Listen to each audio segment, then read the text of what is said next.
Today, I'm thrilled to sit down with Johanna, a true connector of people and hearts. She's the founder of MamansBK, a Brooklyn-based community that brings parents together over coffee, conversations, and shared parenthood journeys.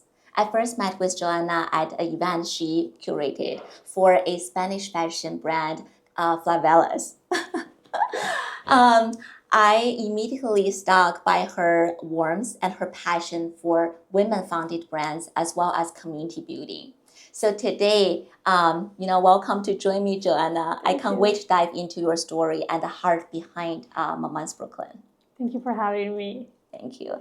Johanna, can you start by sharing a little bit about yourself, your journey into motherhood, as well as how eventually you created Mamans Brooklyn? Yeah. Yes.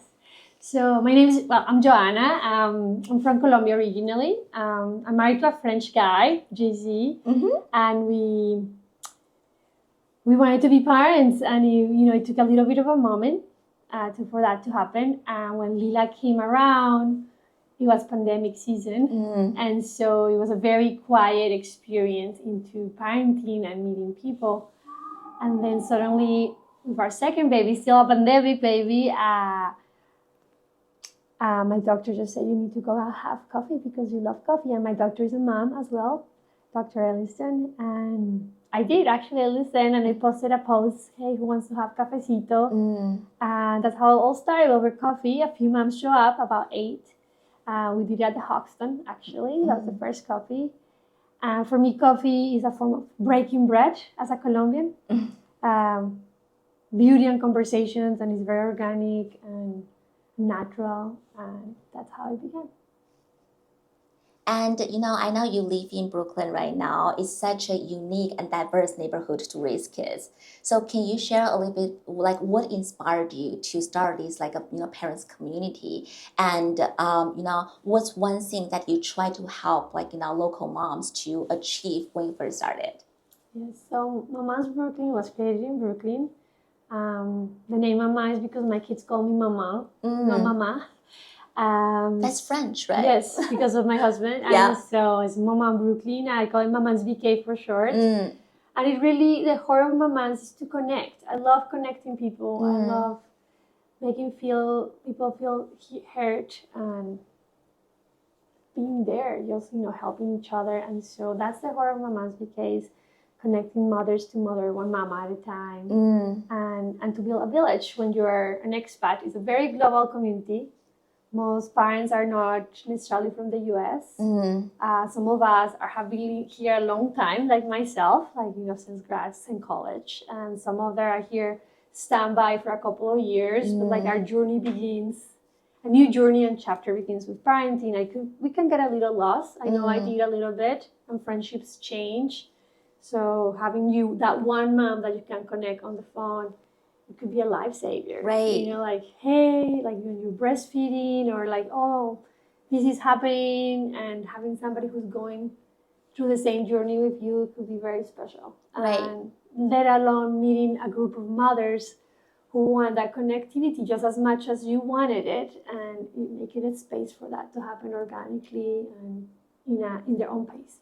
Right. I feel like going through the motherhood journey, right, when you are expecting or postpartum, it can be isolating, time to time, as well as sometimes, parenting is also competitive. How do you feel like, it worked out for you to create a space for parents to come in, to be the authentic self of themselves, as well as, they can connect without pressure with other parents? I think cafecito, it has really have created that opportunity where you come and, it's a 2-3 hour span where you come to join, and it's like, say, 10 o'clock, everybody's sort of showing up with their babies. Some of us are a little late because life happens, and the moms really, I think perhaps we are a little nervous in the beginning, because I know I'm always nervous in the beginning, but as soon as you arrive and you get that cup of warm coffee in your hand, you have a little bit of a self moment to smile, and then if there's a conversation very organically, like, oh, how old is your baby? And then they start sharing, and then through the mom, I like to call it the mom circle. I know it has many names, but I call it the mom circle. Yes, when we all go around We share. I always have a little question, a silly question. I say, hey, what's your favorite color? Or what? As lately, I'm into the sign. So like, what is your sign?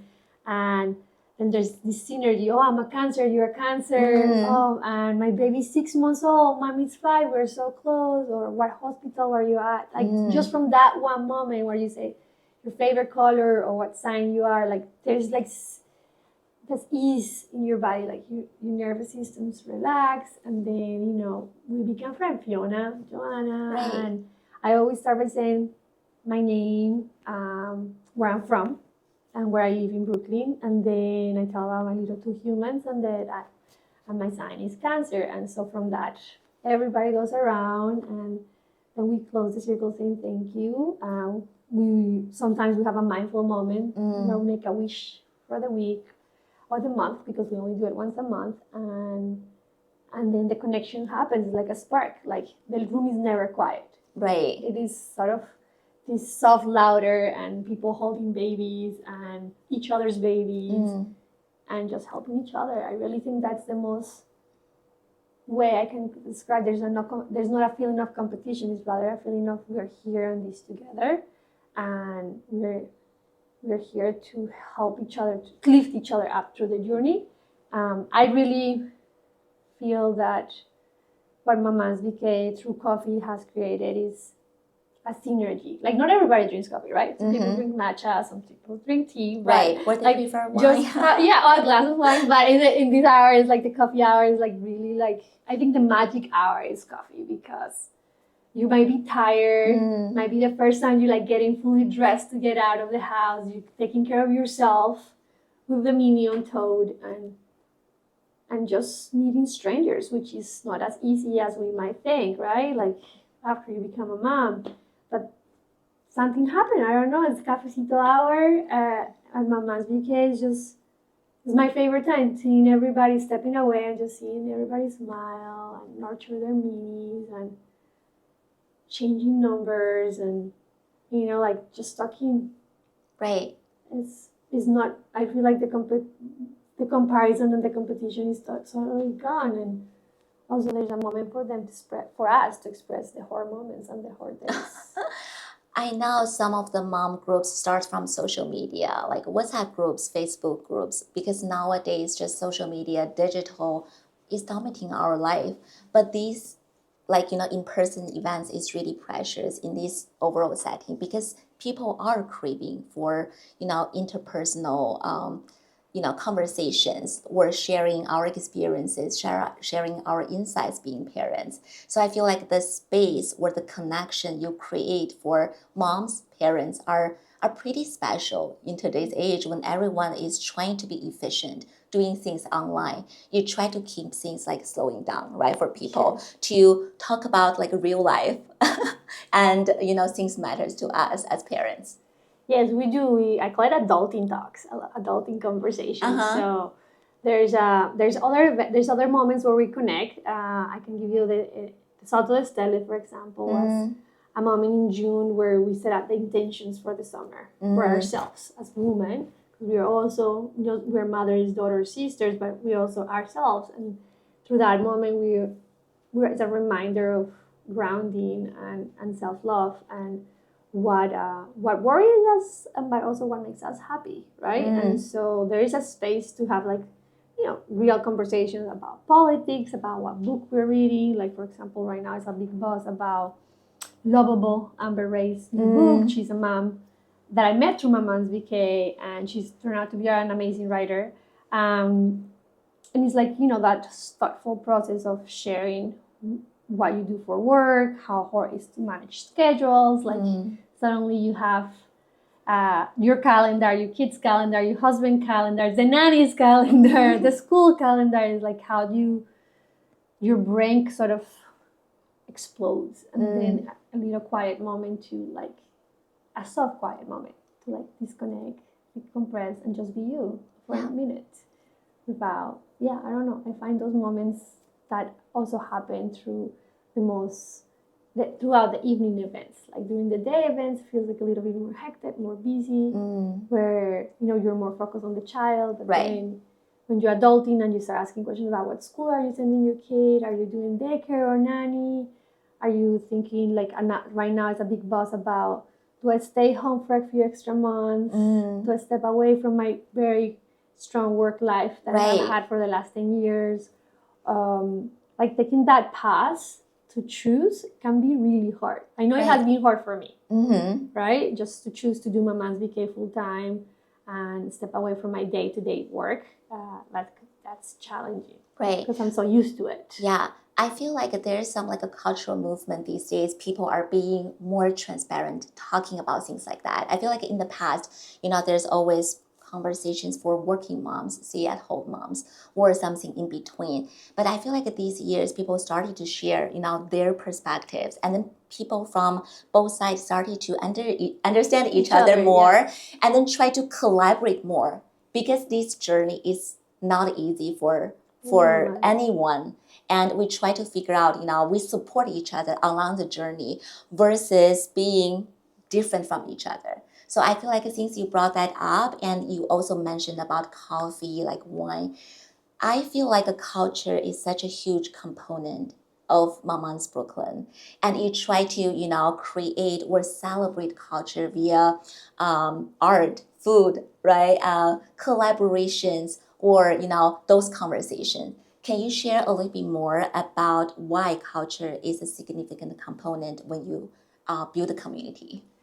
Well, we're an international society, and we're crossing each other's through relationships, through marriage. I don't believe, at least in my circle, that anyone is just one thing. Like, I feel like I have met beautiful families who are French, Colombian, like myself, or Danish, Swiss, American, which American is so diverse, so you could be so many things, right? Californian, with somebody from Japan, like one of my now friends, and a mom, she's Vietnamese, and her husband's half Japanese, and her kids are beautiful, and they're both incredible artists. And like through talking about like how our cultures are very specific to how we bring our own children, and then finding that commonality. I'll give you an example. Through an event that I'm organizing with actually a friend of yours, that is all about the Rouge Hour. I'm being very drawn to the red color, because I feel that is a very strong color. That's a really powerful color. Yeah. Like, it's happy, it's cheerful, it's a pick me up. And so I've been like thinking of this 90s idea of the woman, like red color, red lipstick, shirt, right, hair, and strong, sharp, also yet very feminine, so feminine. And so when your friend Amy and I started conversation, I was like, we have to do a Rouge Hour. And she connected me with these other beautiful women who are from Vietnam. And they also, like, we were talking about the red color, how, like, the idea is like a Rouge Hour. And they're like, in Vietnam, red is also very, very important, which I didn't know, because I don't know enough about the Vietnamese culture. And then we were talking about numbers, like I always like even numbers. In Vietnam, it's also something important through the visual iconography. And so all of these little things that to me are important, not just because I'm multicultural. I'm not just Colombian, I'm Venezuelan, I'm Danish, it's Colombian to the bone 100%, but I'm also like, I've been in the US for 24 years. So it's like I have a lot of parts of who I am. I'm not just one thing. And I feel like my mom's really, without that being the ethos, it has become the ethos, a global community where we all have or find things in common besides motherhood. Right. And I like that. It was very spontaneous. It was not, I don't know, the journey has been very, we started a year ago. And I can tell you that first meeting, there was people from Peru, there was people from different parts of France because of the name. It was Colombian, there was some Lebanese American, and then from those 6 to 8 people, now we're 900 members and growing. And I've just been the world has been very kind to me. And so, yeah. I feel like New York, Brooklyn is unique, right? You can meet all sorts of people coming from different backgrounds. And being a parent, we have something that we are all sharing. It's the struggles, the happiness, the joy that our kids bring to us. So I feel like at the same time, you just broaden your exposure to other, parents, right? Because outside of being parents, we're also unique individuals. We are craving for music, arts, technology, all sorts of conversations. So I remember for the events I went to that you guys curated, I met with a woman whose name is Emily. She's a founder of House of Roro. Oh, I love It's House of a kids furniture company, and then she's a French woman. She's so joyful and creative. I love her design. So I think that's the sparks that outside of your day-to-day routine of your work, taking care of the household, taking care of the kids, that's some like, extra joy it brings from some just like a random connection you would assume. But if you're open to join those communities, if you're open to talk to people, you can get those kind of like small joys to light you up. Yeah, and I think that's Maman, like I love connecting people, but they are happening spontaneously without me even going, hey, you should meet because you are in the same field, or like your babies are the same age. Like these other, besides the cafecito, which is very age specific, the rest is very spontaneous and organic. And like House of Roro, I don't know if she told you the stories, her son used to call his bunny Roro. And that's how the name came about. And she's an incredible interior designer, furniture designer. And I mean, I'm drawn to beautiful things. I do know that through art and through creating things. And I find that the energy you give is the energy you receive. And so as parents, we also have to be very mindful of what the energy you give to strangers.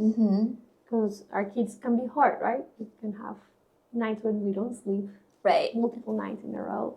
Yeah. And then we still have to wake up and be there for them, for ourselves, and for the rest of the world. And, right.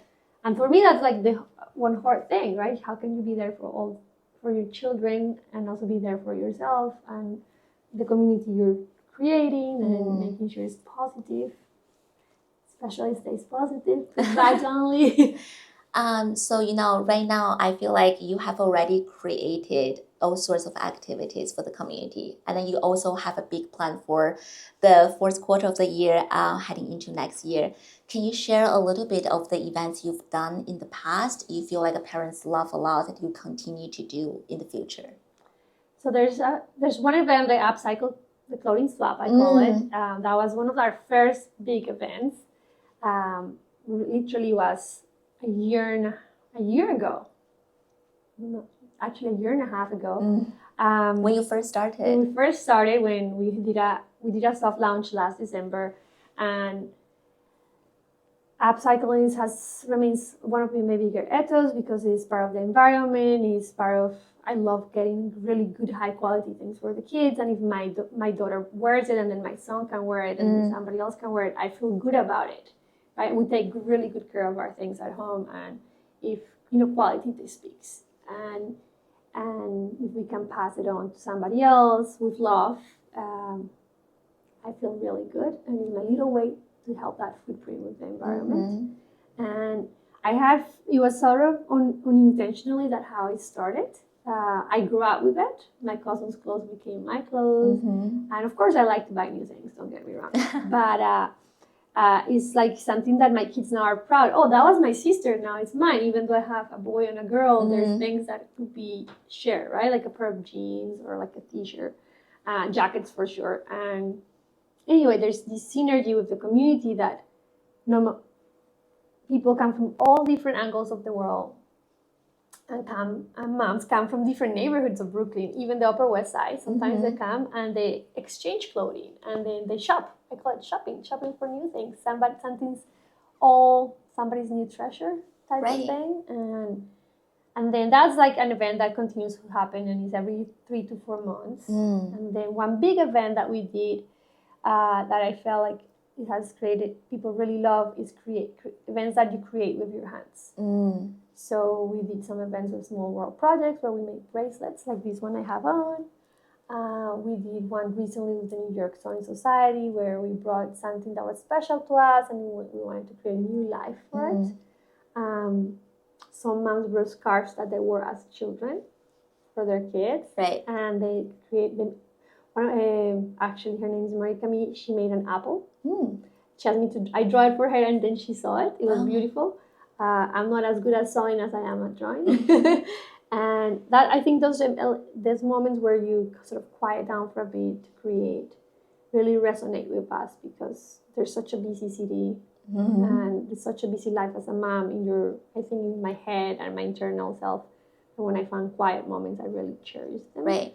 And only that, like, they didn't know each other, these women, and then they end up laughing together, going to an after wine hour after the event, and just meeting the founder, who's Christine, who's also a mom, and who opened the doors for MamansBK to come in. And I thought that was very special. And I think that is MamansBK. Like, we open doors for each other. Like, you opening a door for me, and I hope to do the same. And I hope we do an upcycle event soon. Yes, In let's Brooklyn, do that. if that's okay. And I don't know, I think the community is growing, and dads are joining, and I feel like you just have to listen to all the noise and choose what you think is best to create a moment for the community. And I will say, like, lastly, one of my favorite events is just because I love walking.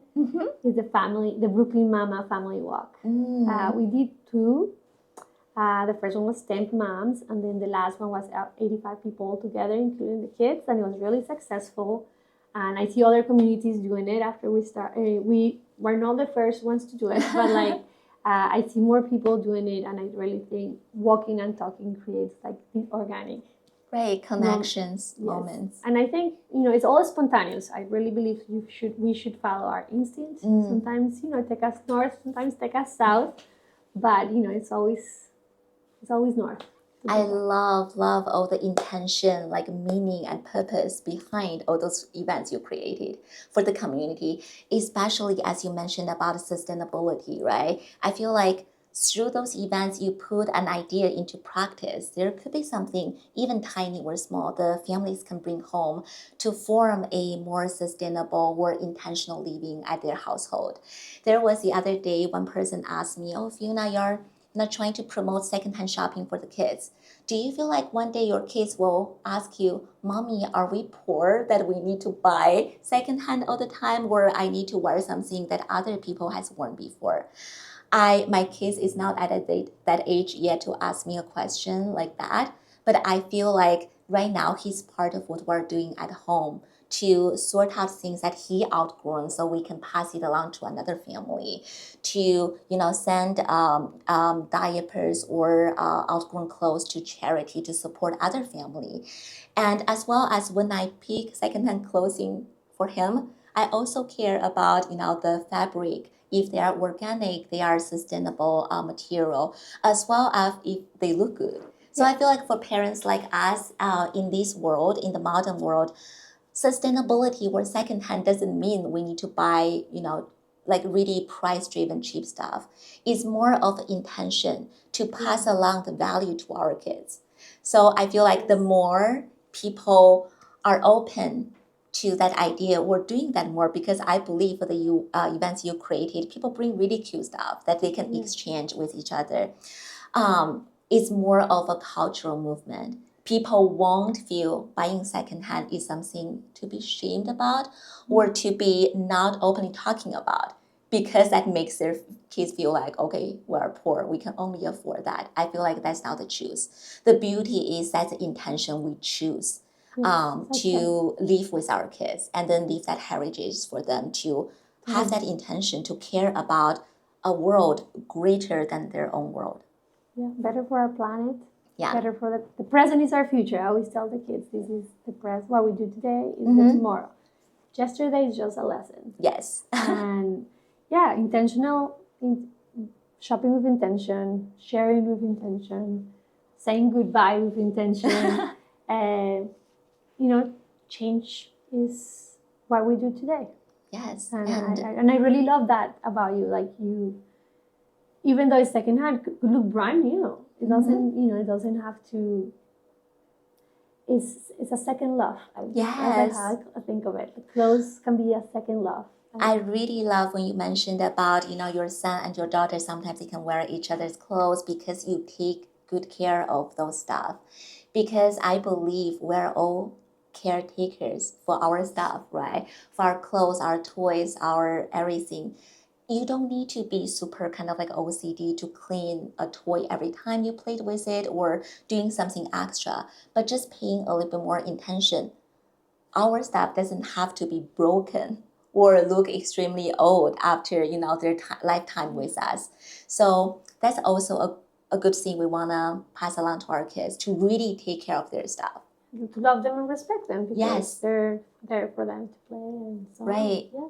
So since we're talking about kids, there's one signature baby meat question I want to ask you is what kind of the future you want your kids to grow up in, and what you are doing today to help shape that world?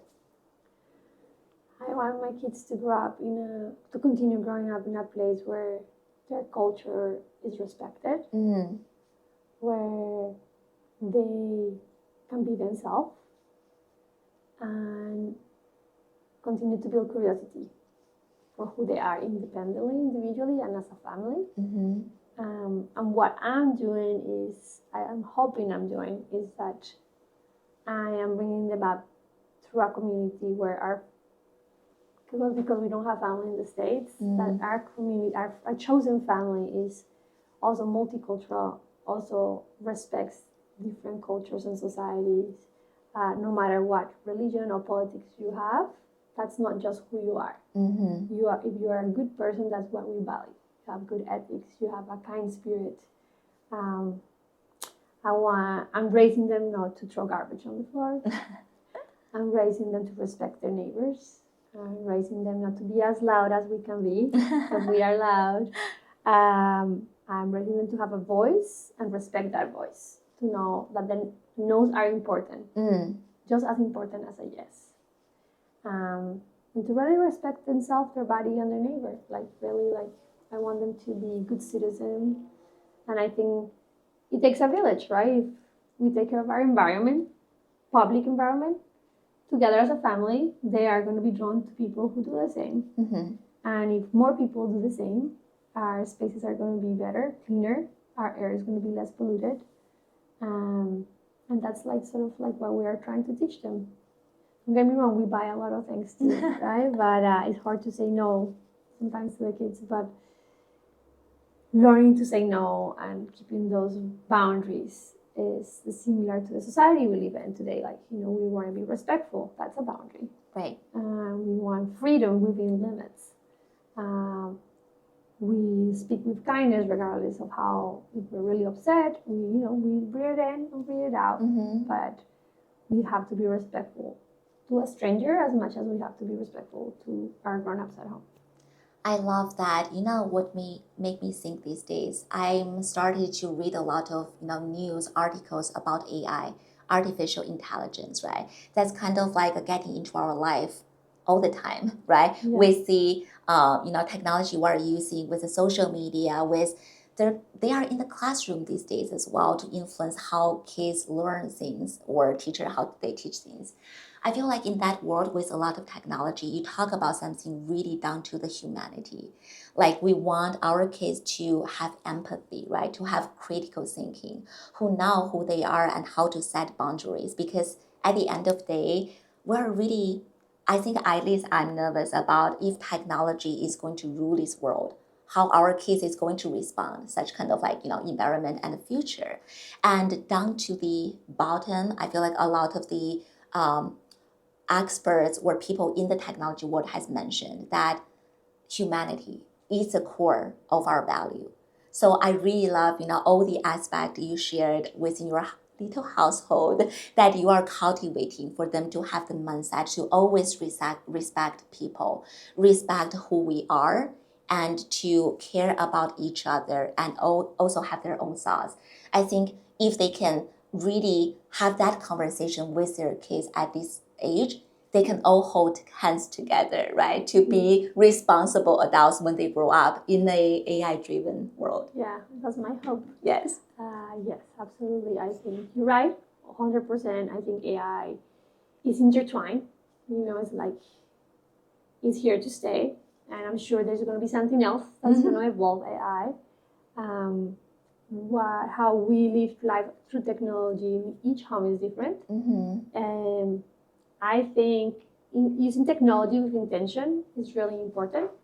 And intentionally means to me that you choose how you present it to your children, and also how you collaborate with the school in that. Because I really believe books are the most important things.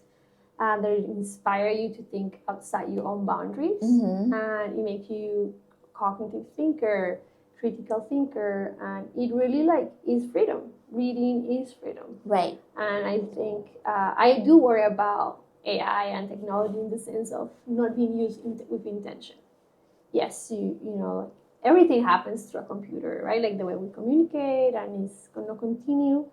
But I truly believe that by by understanding and using technology with intention, you create value to how you use it without overusing it, and making sure you stay true to yourself and you give your children the skills to be a good citizen and good community member. And yes, these are skills that you learn at home, right? Because we are our kids mirror what we do. Right. And what is really important is that when we have kids in school, we understand that school has a little bit of those values intertwined. Not all of them, but I do hope that as we are in the schools that we are, that the school has a lot of our values. Right? And as I see that my daughter is like this year, she's going to be using an iPad at school, I was a little worried because I really feel like there's nothing better than learning to read with a book. Right. Like touching that page, looking for that letter. You know, with the iPad, things can be a little bit more, I don't know, like a ghost in a sense. Just intention. I really believe technology with intention, AI with intention. You know, like it can be used as a great tool in education when you're dyslexic to like correct your spelling or grammar. And like we use other tools in the past, like the dictionary, right? But not forgetting the beauty of a dictionary. Right. So it's like, that's what it has to be intentional. It should not just be a replacement. Yeah. It should be an intentional use of a tool.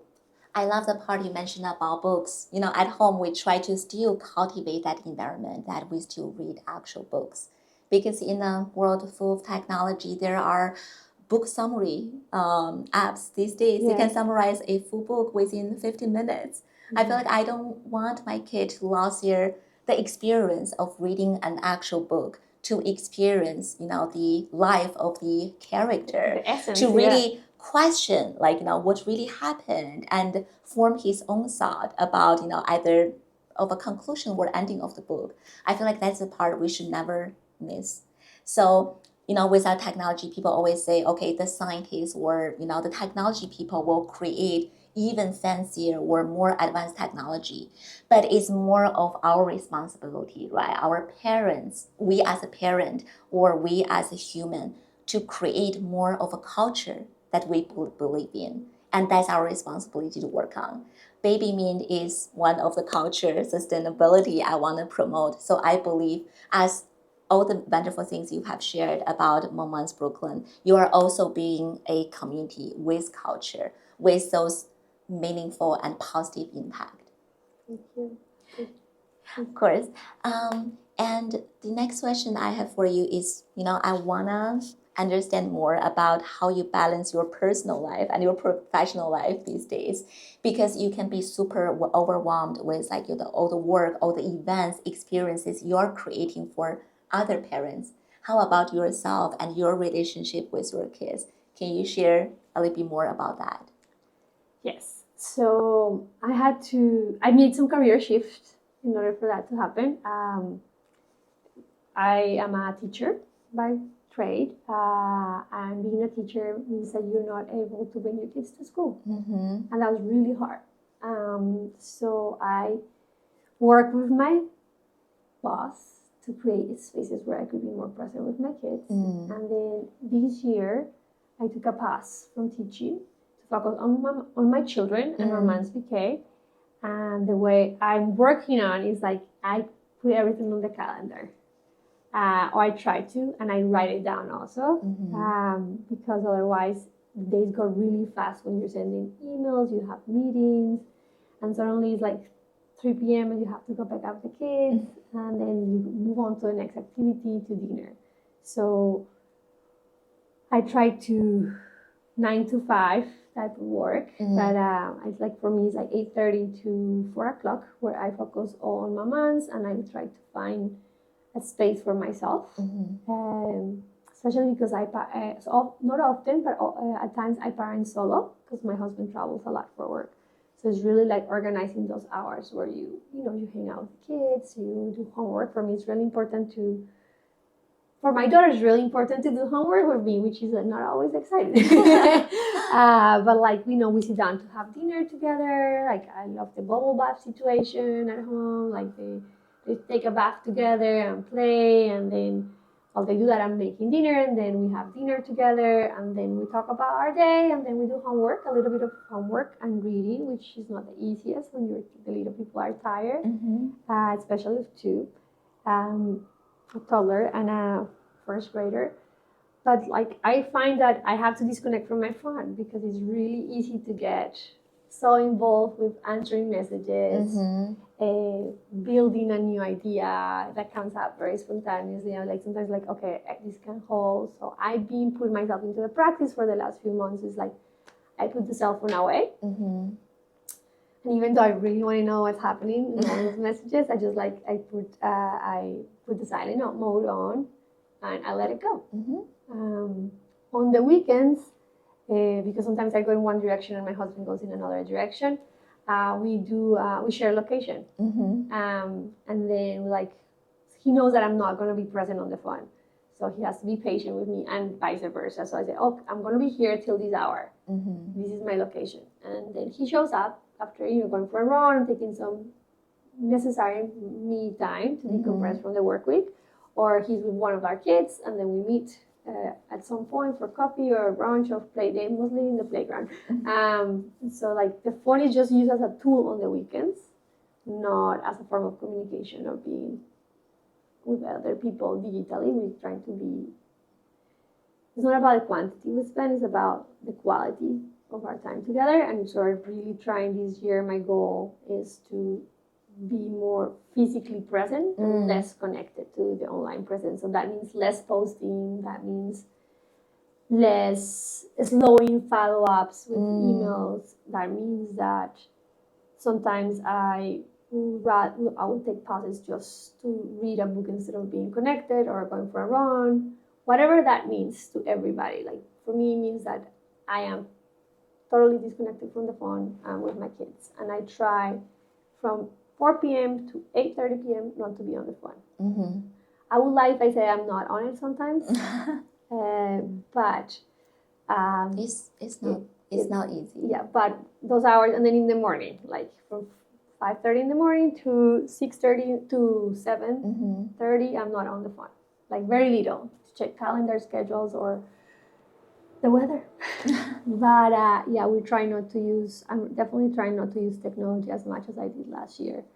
And for me, the year is like an academic year. Yes. I believe my year begins in September. Yes, that's what I will like. Rosh Hashanah right now. I feel like especially with our kids, right? Like the time you use the mobile phone, even though it's for checking your work or communicate with your spouse, with your friends, they don't understand everything behind it. They will feel like you get the time to spend that much time with your mobile phone or an iPad. Why cannot I do the same?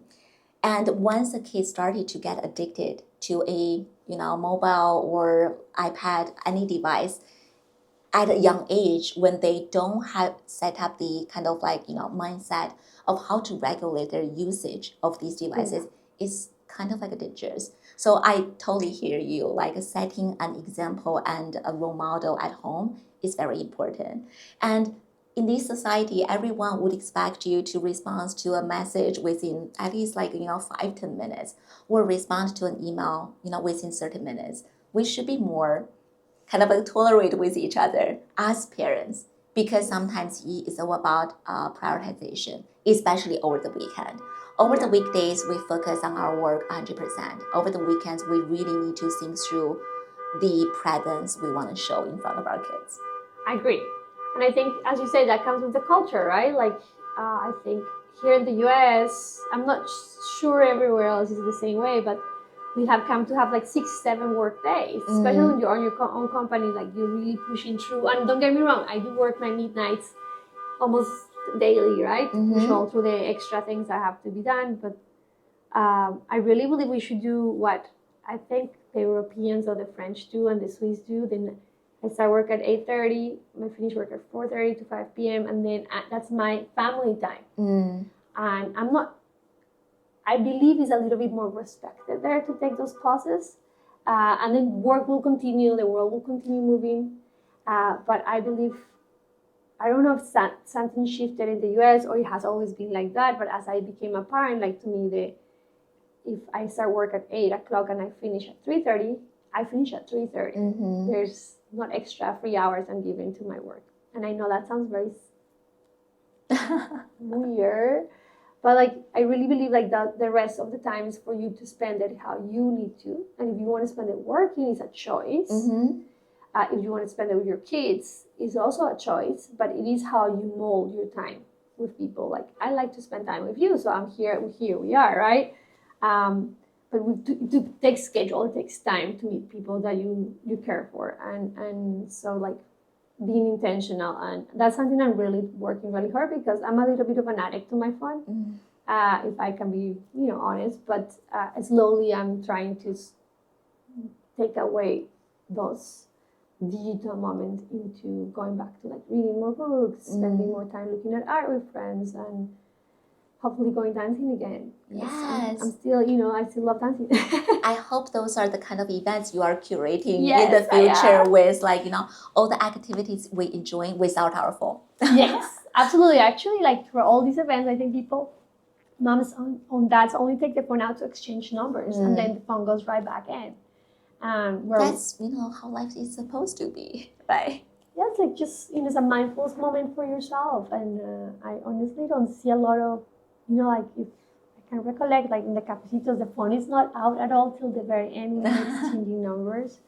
And still working on how like the shared pieces, like if we share everybody's information in the through an email, just learning what is the right thing to share, email or phone number, because we are still people of privacy, right? And we have to value that in a world that has so much information about us.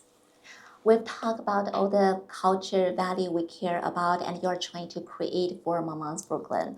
So let's imagine all the kids within this group these days in 10 or 20 years, later on, when they grow up, what do you want to, what do you think they're going to say about Mamans Brooklyn that you created with all their parents for their childhood? I think some of them will say our moms met through MamansBK. They became friends through, and I made my friends through this community. Yes, and I mean, some of them are going to preschool together now. Some of them are in nursery, right? I definitely know that some of the moms through MamansBK, they really thrive in connecting with each other. And like for one coffee meetup, they now do weekly meetups. They spend time in the summer together. Their husbands got to know each other, and they are friends. I think I do know there's many communities besides MamansBK who are doing this, and I am so happy and applaud them because it's the more the merry, right? But I believe that as I see it, like almost 2 years in the making, MamansBK, as we're being out, a year really like at full launch. I see that the moms go for brunch, the kids are hanging out, they're doing second birthday party together. So like they have known each other for a whole year almost, or 2 years at some of them. And you see them in the playground and you see them connecting, and it's very communal because it's very local to Brooklyn, it's very local to Williamsburg and Greenpoint, and people say hello in the neighborhood, and they stop by to say, hey, what do you think about that? And if you have a minute, you stop. Otherwise, they're okay with you like moving forward to your day. And I really think that is like an element I've been happily surprised of MamansBK, like how acquainted people have become and how trusty we are of each other. I can only say that there are some moms I've met through my journey with MamansBK that I consider very close friends. And as a foreigner who who started her mom journey a little later than other moms, right? I feel very lucky to have met these few moms who I hold very close to my heart and who I can trust my kids, like I trust my husband with the kids, because that's very rare, like it's very rare. It's like this, I call it Latin vibes, like even though you might not be Latin, like when you feel like your kid can be as playful and giggly in your It's household. very warm, very playful, right? And when those moments happen, you're like, oh, we can actually, like, this is like happening, and it's happening for the last 2 years. Last week I actually had a play date with a good friend. We don't see each other that often because the summer happened and so on, and the kids got to play, and they were in the beginning each one was playing separately, and they're all different ages. Valentina is 3, Mateo is 4, and Lila is 6. And at the end, and like by the end, they were laughing and cracking on and joking in a teepee, And we were like, wow, this is so beautiful. And then, like, if you look a year ago, that also was happening. And they're like different ages, but they sort of love each other. If you ask Mateo what he wants to do, I'm like, I want to go see Valentina. Or I want to go play with Jack, which is a friend he met at school. And his mother is Brazilian, and Valentina's mom is also Brazilian. So it's like all these Latin vibes, right? But like also very international, because none of us have left in one country, and we are all, a little bit quiet, but are very loud at the same time. So expressive, right? And that's special. I find that special to see like kids giggling and laughing out loud and being so different from one another. And I think what they can say years from now, like my mom met Valentina's mom, and now we're besties. We're going dancing together. That's what I envision. 20 years from now, they're all dancing, maybe at Felix, like we all did in college, and they're helping each other, lifting each other up. That's so sweet. Just listening about those stories make my, I cannot stop smiling, because it's just so sweet of those connections you intentionally created for parents. Like, when I walk in the park, I walk past by some parents pushing the stroller or have a young toddler. I try to say hi sometimes, or, but you don't know where the boundary is, or we don't know each other. I feel like once there's a channel, there's a forum, people can connect in person. They can be friends immediately, or they can be open to each other. I really love that. And that's a friendship not only formed between or among the parents, is among all the kids as well. I love it, and can't wait to see all the great things for Mamans Brooklyn in the future. So in a few years, or in 10-20 years, all those kids are still friends together. Yes. That's precious. So for our audience who is watching, if they are interested in joining Mamans Brooklyn, can you share some of the exciting upcoming events for the fall and the holiday season? Sure. We have a few events happening in October now. Our September season is over. Maybe we'll do a pop-up here and there, but like for October, we have the Rush Hour, which is for moms, like the working mom vibe. You can have a moment to relax. Unwind, have a series of red wines to taste, get your nails done, a little bit of Love that. And also have conversations with, I feel, international female founders and CEOs. Maybe Amy will speak. I'm hoping the Ferdinand sisters will also speak from Finding Ferdinand, and my friend Juliana Medina, who is from Colombia. She is the head of LATAM for Citibank, and she's just amazing. And I believe we all these women have taken power pauses to be with themselves and take a moment to see what is next for them, and not just to be a mom, but also to like see how they see themselves in the next couple of years. And I admire that, because I think I am a little afraid of making some jumps in life, because I'm so used to being an educator, and I love it. I think I will always be an educator, but I think those are the next two events. It's Apero Hour, a family event in Williamsburg at the Arlo Hotel, hosted with the Apero, co-hosted with the Apero and Arlo and my friend Ariel, and then a Sunday evening at Rush Hour with Sunday Nails, and I'm very excited about those two. And then the Blue Velvet, which is in the making, which is happening in December. More details to come about that, but yeah, those are That's the very things exciting. happening. Yeah.